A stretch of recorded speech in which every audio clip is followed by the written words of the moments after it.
may isang babaeng bubuyog naka-check-in sa Henan Park. Bumaba, naglakad sa tabing dagat na tila ba may hinahanap. Hindi alam kung ano yung hinahanap niya. Ano kaya ang hinahanap niya?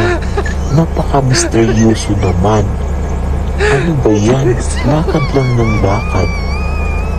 Pabalik-balik, may hinahanap hanggang sa napadpad sa Mandarin Bay. Lakad na naman ng lakad. Ano na naman ba ang hinahanap niya? Bakit hindi masabi? Ano ito? Ito ba yung misteryosong ano? Ano ba ito? Ano ba yung hinahanap niya? Napunta na siya sa may dagat. Doon na naman siya naglakad. Naghanap ng naghanap. Wala namang makita. Lakad lang ng lakad. Ano ba yung hinahanap niya? Ay hindi maintindihan.